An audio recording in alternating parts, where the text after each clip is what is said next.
मैंने एक गाड़ी ऐसी चलाई है जो देख के मैं पागल हो गया था, और गाड़ी वो बिल्कुल नहीं बिक्री। 100 यूनिट 150 यूनिट।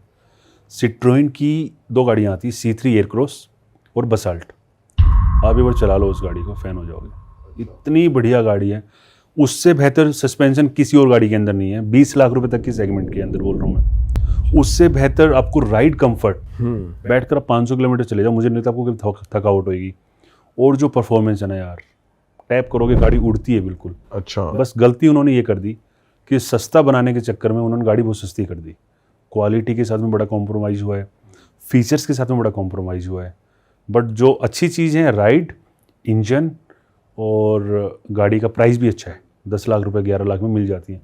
तो वो गाड़ी मुझे बड़ी पसंद आई है चलाने में। हाँ, 20 से 30 के बीच में। 20 से 30 में अब क्रेटा का जो टॉप मॉडल है, हाँ, और महिंद्रा की फिर 3 गाड़ियाँ हैं, थार, XUV 700 और स्कॉर्पियो एन। स्कॉर्पियो एन मुझे पर्सनली पसंद है। 22 लाख रुपए में उसका Z8 सिलेक्ट वेरिएंट आ जाता है ऑटोमेटिक डीजल में। उसके अलावा आपको कुछ नहीं चाहिए, सिर्फ वो गाड़ी चाबी से स्टार्ट करनी है। वो एक वो फीचर नहीं है उस वेरिएंट में, बाकी गाड़ी बढ़िया है। दूसरा, EV में अगर आप जाते हो तो EV में आपको MG की ZS EV वगैरह मिल जाती हैं। BYD की ऑटो 3 करके आती है, चाइनीज़ कार है जो, उसका भी एक वेरिएंट आपको 25 लाख में मिल जाता है। थोड़ा सा ऊपर जाओगे आप तो सफारी 28-30 लाख रुपए में, और XUV 700 28-30 लाख में आपको मिल जाती है। XUV कैसी है भाई गाड़ी? अच्छी गाड़ी है वो, क्वालिटी के हिसाब से, फीचर्स के हिसाब से उस सेगमेंट की सबसे बेस्ट गाड़ी है।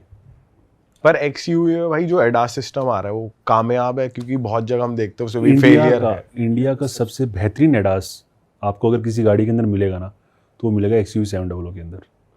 लेवल 2 इतना बढ़िया क्वालिटी है उसकी। 200 किलोमीटर 500 किलोमीटर मुंबई एक्सप्रेस चढ़ जाओ आप, जहाँ पे प्रॉपर लाइन है। अगर लाइन मिट गई तो कुछ नहीं कह सकते, अगर लाइन्स प्रॉपर बनी हुई है ना, आप 500 किलोमीटर स्टीयरिंग से हाथ हटा के बैठ जाओ, गाड़ी चलती रहेगी। और इतनी बढ़िया क्वालिटी है, रडार बेस्ड है और अच्छी क्वालिटी का है वो, आप उस पर ट्रस्ट कर सकते हो।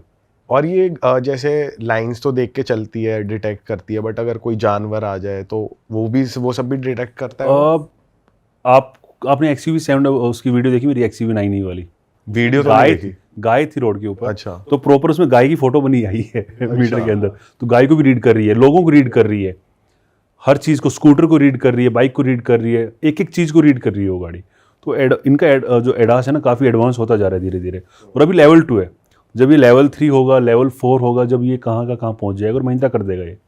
मतलब महिंद्रा लीडिंग ब्रांड बनने वाला लीडिंग ब्रांड है। 50,000 गाड़ियाँ बेचता है जो महिंद्रा, उसमें एवरेज कार का प्राइस 15 से 20 लाख है, समझो। थार, स्कॉर्पियो क्लासिक बिक रही है भाई, पुराने वाली आज तक भी बिक रही है, 5-6 हज़ार 7 हज़ार यूनिट उसकी बिक रही है। XUV 700 और अभी जो मारामारी चल रही है इनके लिए BE6 और XUV 9, इनका प्राइस तो 30 लाख से ऊपर है। तो जब आखिरी में आप जो प्राइस निकालोगे ना कि यार इन्होंने ये जो 50,000 गाड़ियाँ बेची हैं, एवरेज जो प्राइस आएगा वो आएगा 17 से 18 लाख रुपए। मारुति का जब आप एवरेज प्राइस निकालोगे तो वो आएगा 6 से 7 लाख रुपए। वो बेच रहे 1.5 लाख, ये बेच रहे 50,000। जो रेवेन्यू है वो सबसे ऊपर महिंद्रा का है आज के टाइम में। तो रेवेन्यू वाइज तो सबसे ऊपर बैठे हैं, प्लस में इनका ट्रैक्टर का बिजनेस, प्लस में इनका कमर्शियल का बिजनेस वो अलग है। प्लस में गाड़ियाँ ऐसी नहीं है कि कहीं ना कहीं इन्होंने कोई कॉम्प्रोमाइज़ किया है।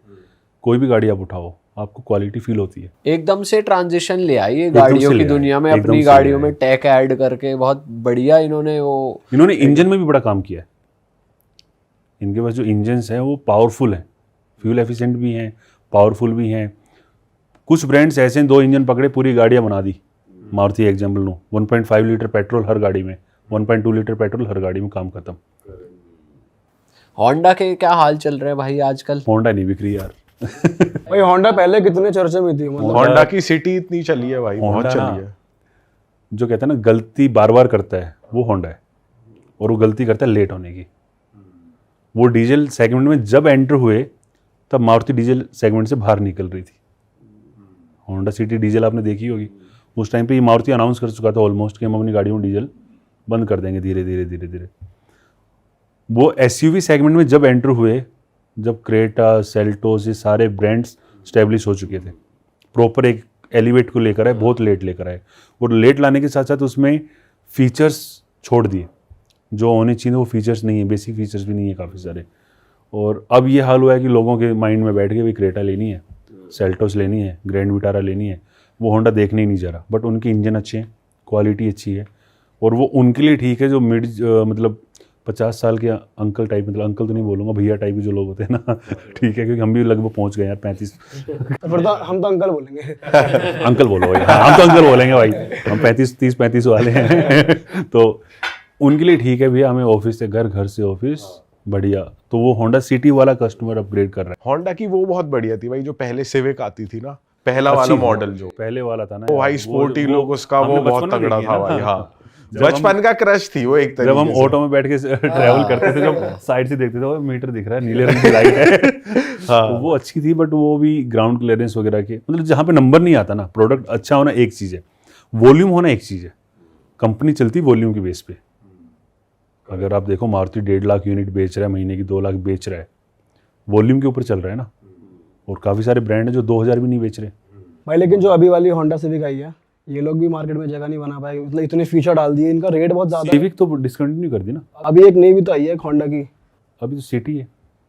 सिविक भी रील्स में हम देख रहे थे कि लॉन्च होने वाला है नया मॉडल उसका, एक ऐसा नहीं है। ये पता नहीं कहाँ से रीलें आती हैं, इंडिया में लॉन्च नहीं होती है, कहाँ लॉन्च होती है। हमारा ये तो मेन वो चैलेंज बना हुआ है कि डेली 100 चैनल बन रहे हैं ऑटोमोबाइल के, सब एक्सपर्ट हैं, सब AI से बनाई फोटो होगी लॉन्च, वही डेली बोलेरो का नया मॉडल आ रहा है, ठीक है सही बात है डेली भाई। डेली बोलेरो का नया मॉडल आ रहा है, डेली आपकी एक नई ऑल्टो आ रही है, नई नैनो इलेक्ट्रिक आ रही है, डेली लॉन्च हो रही हैं?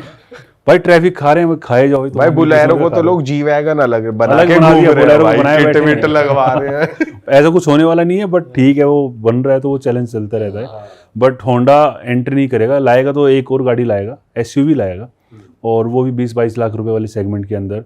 पहले तो सब 4 मीटर लेकर आएगा, उनके पास सब 4 मीटर SUV नहीं है, जहाँ पर ब्रेजा, स्कोडा भी काइलैक ले आया, ठीक है ना, वेन्यू बिक रही है, वो सेगमेंट। वही तो कह रहा हूँ, होंडा यहीं पे लैग करता है लेट कि डिसीजन मेकिंग इतना लेट है उन लोगों का कि जब वो चिड़िया खेत चुग चुकी होती है ना, जब वो दाने उठाने पहुंचते हैं कि अब उठा लें, और वहाँ पर वो लेट हो जाते हैं। अच्छा भाई, लोग ना ज़्यादातर कंपेयर करते हैं, अगर लग्जरी ब्रांड की बात की जाए गाड़ियों में, मतलब तो मर्सिडीज और BMW को हमेशा कंपेयर किया जाता है, और हमेशा लड़ाई होती है हर ग्रुप में कौन सी गाड़ी बढ़िया है। आप इतने साल से रिव्यू करते हैं, आपको डीप नॉलेज है, आप किसको प्रेफर करते हैं, मर्सिडीज या फिर BMW? आप BMW ओनर तो हो, तो हाँ। थोड़ा वो मत दिखाना पार्शियलिटी, मतलब ऐसा बिल्कुल नहीं। जेन्युइन भाई अब आंसर। तो जाहिर सी बात है, वैसे BMW बोलेंगे भाई ने अगर ली है। नहीं, मैं बताता हूँ आपको, देखो X3 उनका एंट्री लेवल लग्जरी, X1 तो चलो बिल्कुल 50 लाख की फॉर्च्यूनर वाले सेगमेंट की है, वहाँ पर आती GLC, ठीक है। दोनों गाड़ियों में आप देखोगे तो लग्जरी का डिफरेंस आपको GLC अच्छी लगेगी, देखने में भी फीचर सारे फीचर हैं, और मतलब थोड़ी सी अलग लगेगी। चलाने की जब बात आएगी ना, तो जो मज़ा आपको BMW ऑफर करती है वो आपको वहाँ नहीं मिलेगा। तो ये गाड़ी है BMW, खुद ड्राइवर सीट पर बैठो, खुद चलाओ।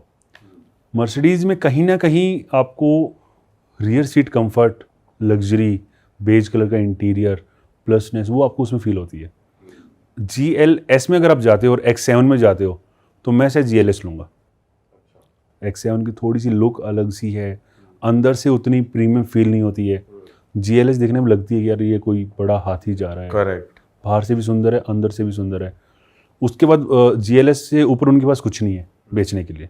उसका एक मेबैक एडिशन आता है, हाँ, मेबैक एडिशन है उधर, उसमें 4-4.5 करोड़ का। सेम गाड़ी के अंदर इंटीरियर आपने थोड़ा सा लग्जरी, थोड़ा सा पावरफुल डाल दिया, बट मुझे उस वाले पर्टिकुलर उसमें सेंस नज़र नहीं आती। अगर 4 करोड़ खर्चना है ना तो शायद हम उरुस ले आएंगे, सही बात है। हाँ, परफॉर्मेंस बेस ब्रांड भी और ऐसी अगर लग्जरी चाहिए तो फिर बेंटले में, या फिर थोड़ा सा बजट जो 4.5 करोड़ खर्च कर रहा है वो 6-7 तक तो पहुंच ही जाएगा भाई। अगर लग्जरी चाहिए बैठ के घूमना है तो वो पहुंच ही जाएगा, तो फिर वहाँ पर जाकर वो खरीद लेगा। भाई आपने जो भी गाड़ी ली है उसके बारे में थोड़ा बताओ, वो उसके कौन से फीचर ने आपको अट्रैक्ट किया? वो ना BMW की फ्लैगशिप गाड़ी है और वो सिर्फ खुद चलाने के लिए है, बट वो थोड़ा सा कंफ्यूज प्रोडक्ट है। वो अकेली ऐसी गाड़ी है जिसका कोई भी पॉजिटिव रिव्यू नहीं है।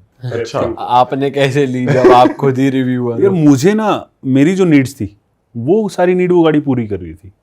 मुझे चाहिए था V8 इंजन, स्पोर्ट्स कार वाला प्रॉपर, कि यार भागे 4 सेकंड में 0 to 100 जाती है। अरे भाई जब जहाज है वो ठीक है, तो उस गाड़ी के अंदर था।